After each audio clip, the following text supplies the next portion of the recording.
For political reasons ndio shida kubwa tuko nayo. Kuita watu State House ndio muwest public resources ndio shida ya pili tuko nayo. Kuita watu State House ndio manage siasa za nchi ndio shida kubwa tuko nayo. Sasa tuelewane hivi. Zile pesa Ruto anatumia State House sio zake. Ni pesa zetu. Na hiyo ndio shida kubwa yenye tuko nao na Ruto. Ile wakati Ruto amedanganya watu ametoa pesa yake amepea Harambee Stars. Nyinyi mliletewa bank account ya Ruto imewithdrawiwa 200 million ya kupea watu wa Harambee Stars. Hakuna. Hiyo pesa Ruto alichukua tax yetu akapea watu wa Harambee Stars. Na ndio isikae ni kama tuko na wivu na Ruto ku appreciate our players. Wacha to set the record straight. Hii Kenya iko na National Sports Fund. Pesa ya National Sports Fund hawa jamaa wanakula. Usidanganywe, kuna minister ama PS anaweza kula pesa ya serikali kama president ajui. Kwa hivyo pesa ya National Sports Fund, Ruto na maminister na ma-PS wake wanakula pamoja. Kabisa. Wamekula pesa ya wachezaji, wamekula pesa ya basketball, wamekula pesa ya football, wamekula pesa ya volleyball.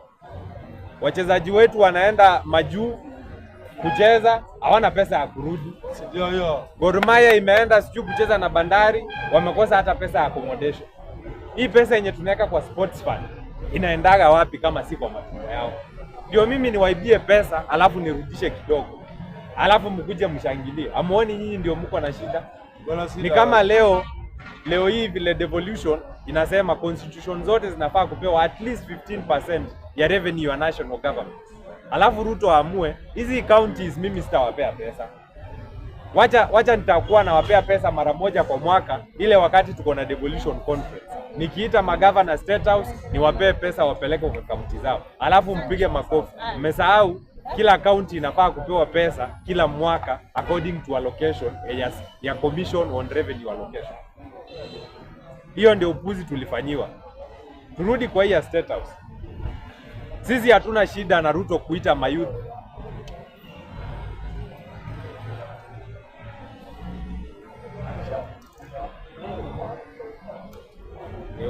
Huyu asikufanya usimamishe, endelea. Nakujia. Kevin. Wewe. Na ubiebe. Sawa. Ruto ameanza na kuita wanasiasa State House. Ameita MCS, akaita MPs, akaita senators. Juzi ameita leaders kutoka Murang'a, akaita youth. Sijui akaenda akawapea viti na mahema. Akaita vikundi za wamama. Amekuja ameita walimu juzi 10,000 teachers.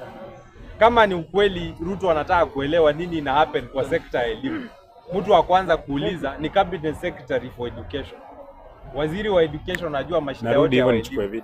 Anajua CBA agreement yenye kwa walimu, anajua shida za mishahara za walimu, anajua mambo ya JSS, anajua mambo ya high school education na vile saa hii watu wanamaliza mtihani ya JSS na wanafaa kwenda higher secondary.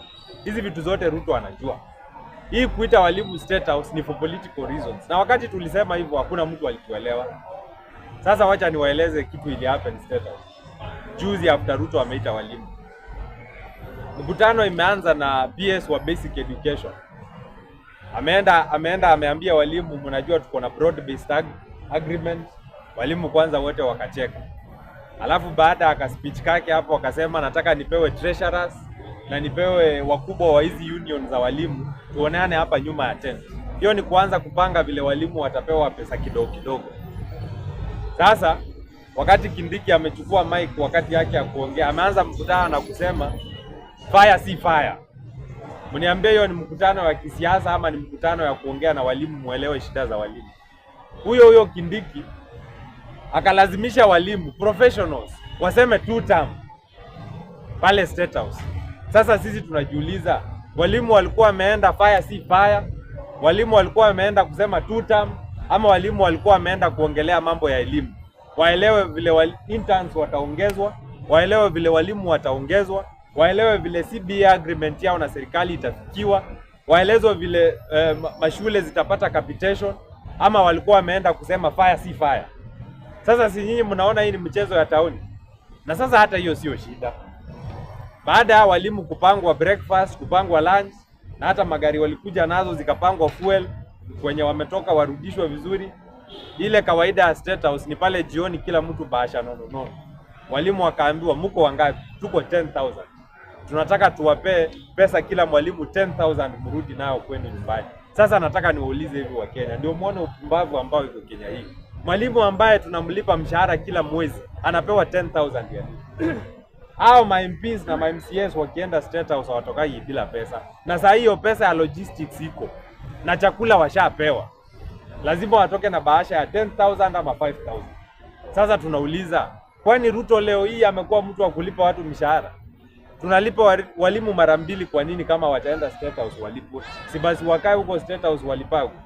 If you multiply pesa yenye walimu walipewa, uchukue 10,000 teachers, multiply by 10,000 per teacher, utakuja uelewe Ruto alipeana 100 million in one single day. Siku moja. Sasa hao walimu wamepangishwa laini baada ya mkutano kuisha kuanzia saa 8. Wengine wamepata pesa yao saa 9 saa 3 ya usiku. Kwa sababu wameambiwa nyinyi walimu tunawapea pesa yenu ilingana na alphabet. Mtu mwenye anaitwa Zekaria, wewe ujue utapata pesa yako huko jioni. In fact, unaweza enda zunguke kidogo ukingojea tufike kwa Z. Sasa turudi hapa kwa hii 100 million yenye Ruto amepeana. Nyinyi wa Kenya mnaelewa 100 million kwa siku moja ni pesa ngapi? Na kazi ambayo 100 million inaweza tufanyia kwa siku moja. Kesho si siku nyingine. Kesho lecturers wanagoma. Kwa sababu CBA agreement ambayo Ruto wako nayo na lecturers hakutimiza. Walikubaliana alipe pesa January, akalipa 3.4 billion. Wakakubaliana alipe pesa ingine Julai, hajalipa. Wakakubaliana pesa ya mwisho inalipwa September, hajalipa. Sasa wakubwa wa hizi universities UASU wamesema hii ni mchezo ya tauni. Tunaelewa vile hii maneno yanaendaga. Hatujalipwa pesa yetu na hii CBA agreement haijatekelezwa, na tunaitwa kwa meza tuende tuongelee CBA agreement ya 2025 to 2029. Na hii ya 2021 to 2025 haijatimizwa. Sasa sisi hiyo mchezo hatutaki. Hii kama tunaona kuna 100 million ya kupea walimu siku moja, hata sisi ni walimu tunaitaka. Tunataka tulipwe CBA agreement yetu ama tugome kesho. Sasa nikiwauliza wa Kenya, hizi siasa za empowerment na siasa za tokens za kwenda kupea watu sijui shilingi 2, shilingi 3 na mabahasha, ni gani inakaa kutusaidia ukilinganisha na siasa ya maendeleo, na siasa ya kutimiza ahadi, na siasa ya kulipa mishahara? Hii 100 million mimi nikiangalia naona vitu yenye Kenya ingejisaidia nayo. Nashindwa kuimagine vile tuna waste pesa hii Kenya. Ukiangalia pale Kitui kuna bridge inaitwa NZ ambayo inabeba watu, ambao watu wanabebwa na gari, wanasombwa na maji kila mwaka. Kila mwaka kukinyesha vizuri, lazima watu wabebwe na matatu ama basi kwa hiyo bridge. Na hiyo bridge kutengeneza iwezi pita 40 million shillings. Hiyo hakuna. Ukiangalia hapa Tharaka Nithi kuna bridge inaitwa Nithi Bridge. Nawapea tu zile examples mnajua. Ruto amekampaign na hiyo bridge miaka 3 saa hii. Uhuru alikampaign na hiyo bridge hadi akamaliza uongozi yake. Na Ruto atakampaign na hiyo bridge hadi kwa siasa ya 2027. Lakini kuwekelea 80 million iende ijenge Nithi Bridge hakuna. Lakini akienda Meru na Tharaka Nithi ataongelea Nithi Bridge siku mzima. Na ile vitu zingine zimekwama hii Kenya ni mingi sana. Madarasa, mashule, mabarabara, madamu. Lakini badala ya kumalizia hizo miradi, pesa ya kupeana State House pale iko mingi sana kila siku. Nikimaliza kabisa, nataka nikumbushe wa Kenya that almost all other parastatals na government agencies na ministries zinafanywa auditing. Mara ya mwisho nyinyi kusikia audit ya State House ilikuwa lini? Ndio muelewe watu wanajipea pesa pale State House ndio wa misuse kwa sababu hawatakuwa na any questions to answer. State House ilitumia 117% more zaidi ya ile budget ilikuwa imepewa. Kumaanisha kama walikuwa wamepewa budget ya 1000, walitumia around 2500. Yaani ile 1000 walipewa walitumia. Alafu wakatumia ingine 117 juu hiyo 1000. So budget ya State House inakuaga somewhere close to I think 10 billion.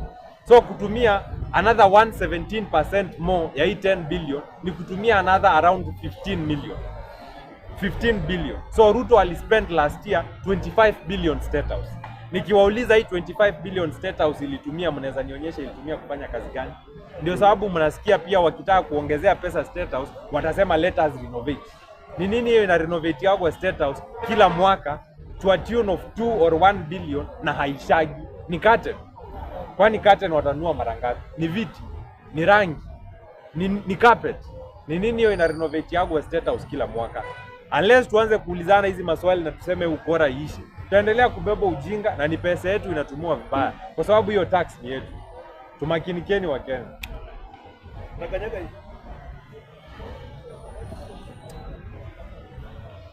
Sio sawa. Niko sawa. Fire si fire.